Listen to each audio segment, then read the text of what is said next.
Welcome to the third episode of the Coaster Content Podcast. We have quite a bit of news for you today, but not too many big stand-out things, so there's a few. To start out, Babylon Park in London has set up a new carousel, while Ocean Beach Pleasure Park received a new jumper ride. These are both things that are happening in the UK, so it's really cool to see some new flat rides get added to the UK. And Six Flags Darien Lake is adding more Titan Track to its roller coaster Predator this season.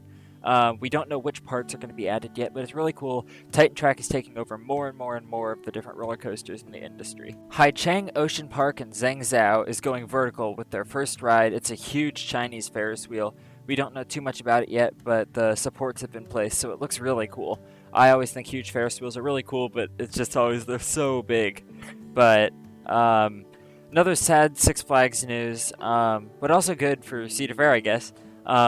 Longtime Six Flags manager Phil Leggett, he was the manager of Six Flags St. Louis and La Ronde different years this decade.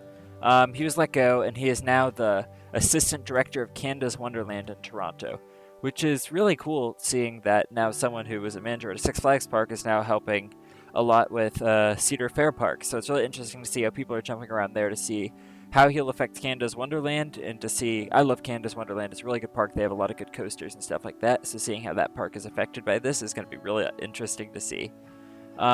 Something interesting about Busch Gardens Tampa, they shut off Cobra's Curse's queue in the pre-show audiovisual effects, and they're replacing all of it, which is really cool. So it's gonna be really interesting to see like what this ride is going to do, what the pre-show, what the queue. All of this, pretty much anything before the ride is kind of getting redone. So I'm really interested to see what Busch Gardens Tampa, they do really good with their theming a lot, and I'm really excited to see what they can do with this, retheming the Cobra's Curse roller coaster. So I'm really excited to see that. The Chessington World of Adventures Park has fully lifted the curtain on the World of Jumanji, which is a roller coaster.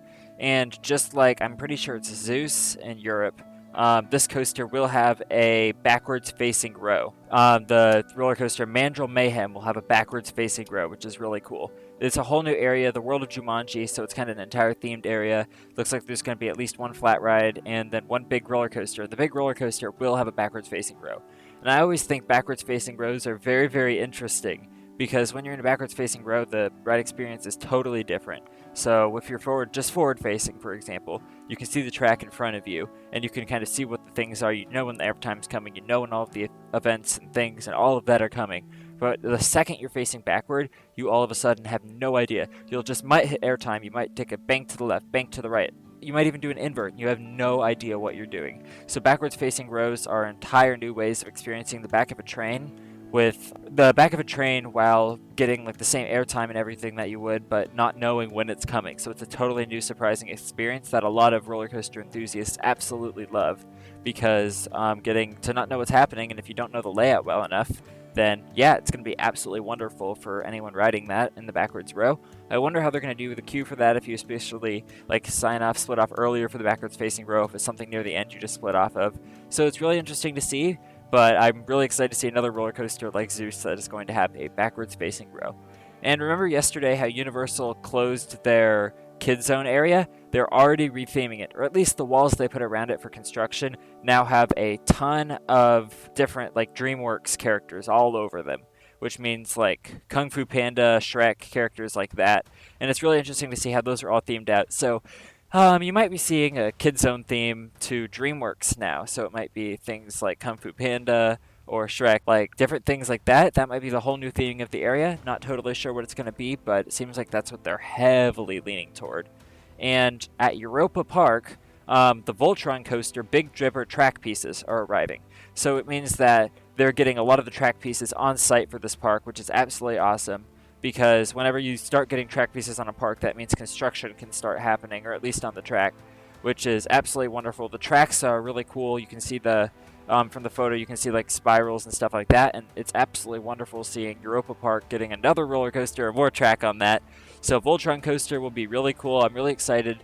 Voltron coaster, a coaster that looks pretty long, and it looks like it's looping in Germany, which is really cool because I really like Germany has a lot of really good theme parks, including Europa Park. So seeing Europa Park getting another roller coaster is absolutely insane because they already have so many, and they're already getting another really new one. So that's absolutely awesome. Voltron coaster is going to be a great ride. It looks like it's fairly long. It's going to go kind of all around that whole section of the park. So I'm really excited for that.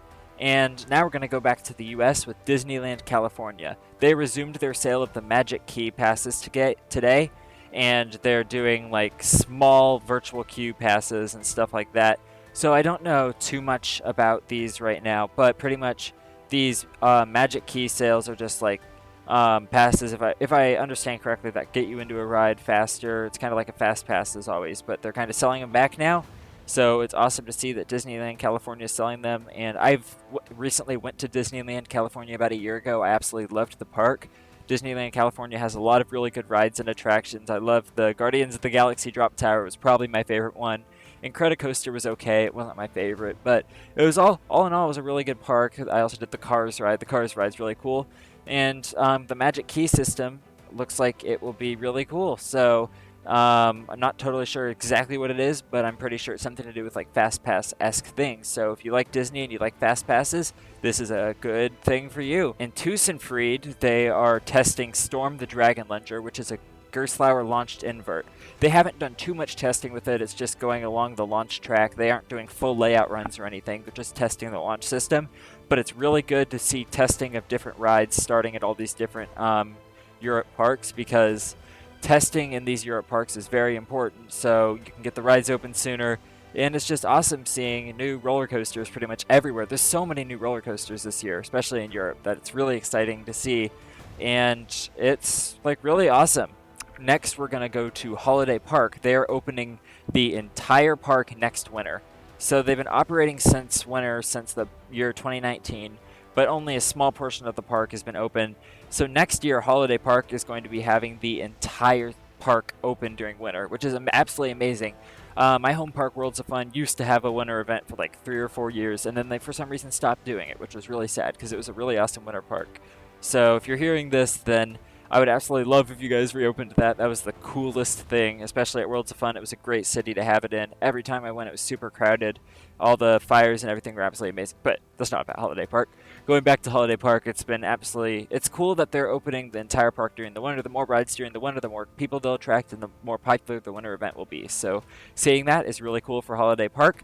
Kentucky Kingdom is announcing that the Lego Movie 4D experience is coming to their 5D theater, which is really cool. I haven't really seen the Lego Movie, but I've heard it's really good, and Lego always does good with their like 4D experiences. So not totally sure what this one at Kentucky Kingdom will be, but as always, I love Lego and all the stuff they can do, especially with like their high-end technology. I don't know if it's really associated with Lego or not, other than the name, but if it is, then I'm really expecting this will be good. So probably plan a visit to Kentucky Kingdom, and they'll probably do really good with it. For some carnival news, Michigan's Skirbeck Family Carnival is doing a new KMG Freakout and Cliffhanger Dartrin Cliffhanger. And these are two like flat rides that are joining the carnival. So that's going to be really cool. Another like small park in Michigan. So if you're going out to Michigan's adventure for something, maybe stop by this family carnival to show some support. Maybe they can get some more rides in the future too. So these two flat rides, this looks like it'll be a really good addition for the park. One looks kind of like swinging while spinning, and the other one looks kind of like Zulu at Worlds of Fun, rides like that. If you know what that is, it's just kind of like it spins around. There's like things on the outside that you're in, but stuff like that seems really cool. The Toothsome Chocolate Emporium did a soft open at Universal Hollywood City Walk, which means that it's only open for like a day, if I understand correctly, but next week it grand opens, but it's really cool. By the end of the day today, it'll already be closed again, so if you want to get out there by the end of the day, but all in all, Toothsome Chocolate Emporium is really good at Universal Hollywood, and I absolutely love Universal City Walk. I got the chance to go to the Universal City Walk in Orlando, and I absolutely loved it. Haven't been to the one in Hollywood, but I've heard it's also really good too, so all Universal parks are absolutely amazing.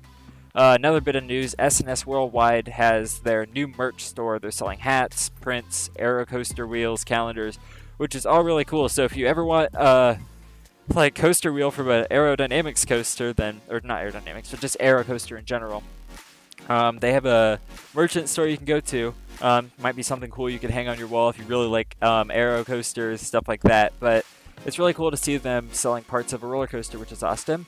And the final bit of news that I'm going to have is the Mississippi's Margaritaville Resort is holding a job fair because they're opening a new Paradise Pier Fun Park, which is it's on a rooftop, which is really cool. So a rooftop park, I'm not totally sure what that's going to be, but it actually looks really cool. That seems like a really good idea. And they're holding a job fair in a few days, or they actually held a job fair, yesterday they did. But it's absolutely really cool to see what a rooftop park looks like. It looks like it'll have a Ferris wheel, half pipe spinner, stuff like that.